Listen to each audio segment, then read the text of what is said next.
Hi everyone. So I had Loretta Thompson for my first case. She's a 74-year-old woman diagnosed with congestive heart failure.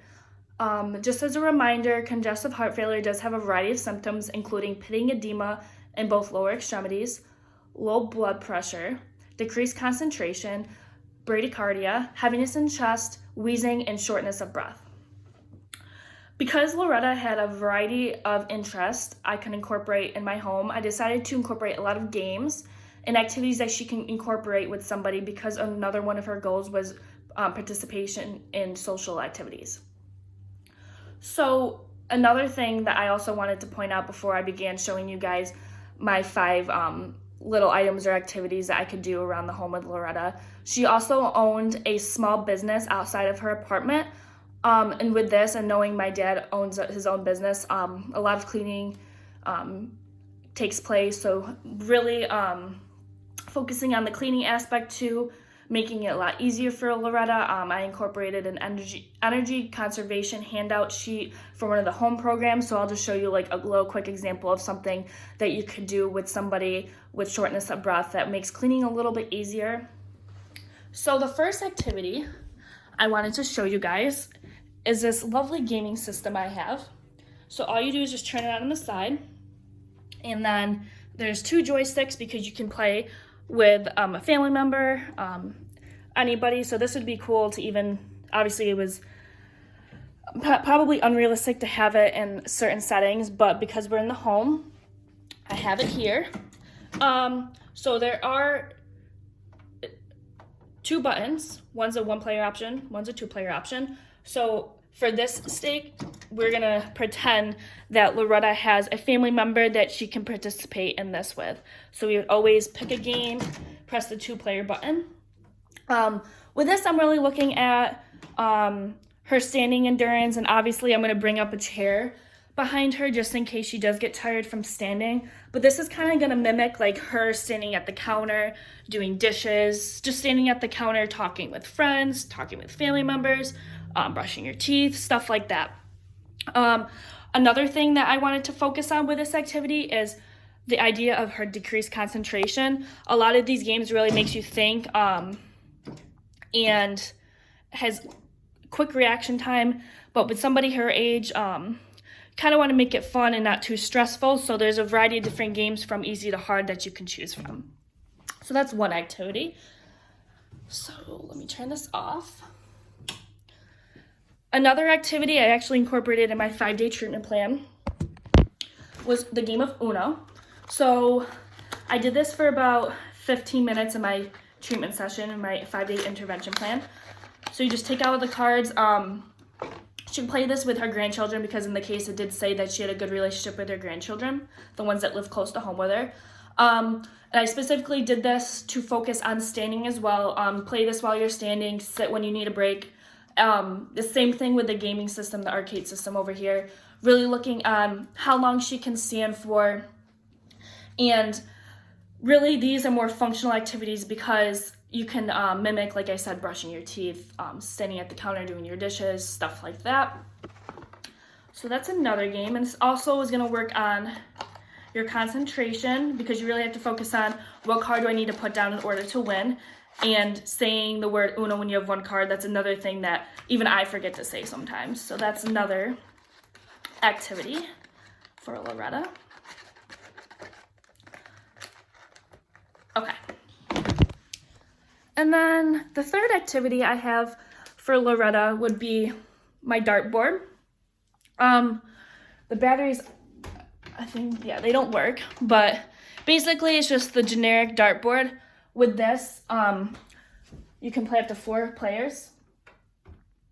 But with her, we would probably just do 2, her and one of her grandchildren. And with this, we could grade the activity by making her stand closer or farther, and that way throwing the dart. This takes a lot of energy for somebody, especially with like an oxygen tank or something.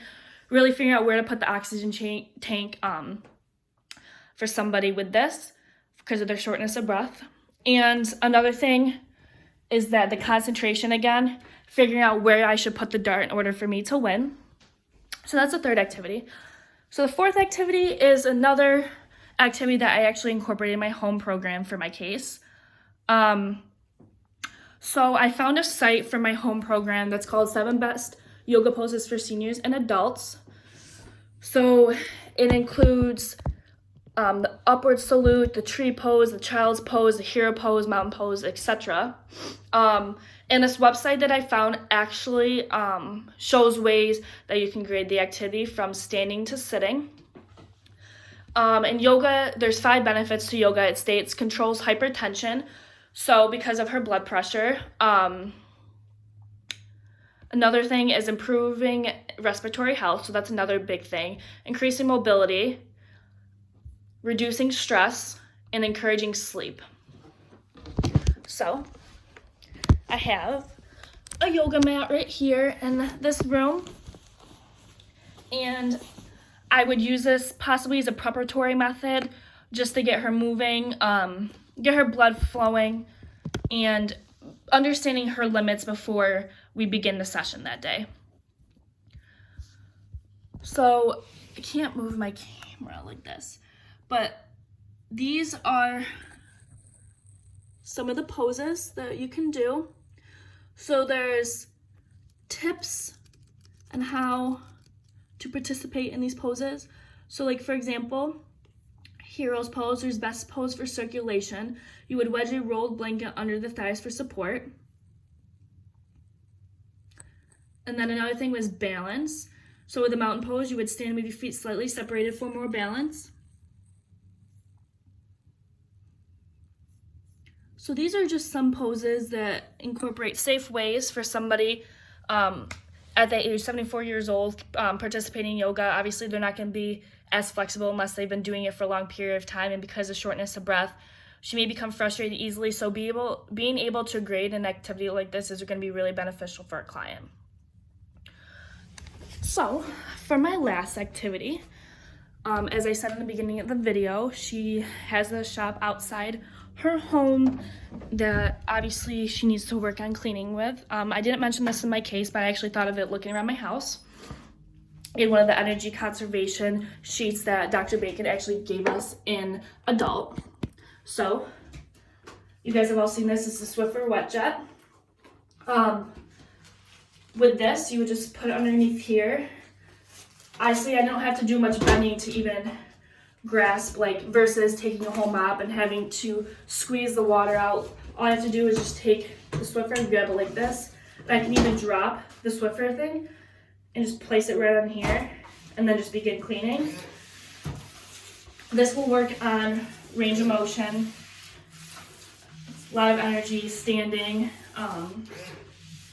And with this, I incorporated my video just upstairs because she has an apartment.